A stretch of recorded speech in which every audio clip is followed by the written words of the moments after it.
మనసు ఉందా? మనకి మనస్సాక్షి ఉందా?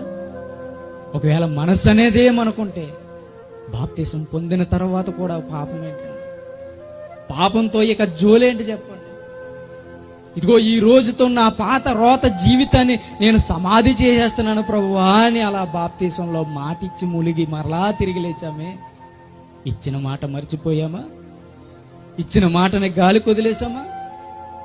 పర్వాలేదులే అనుకుంటున్నావా? దేవుడు ఎంతగా బాధపడుతున్నాడో తెలుసా?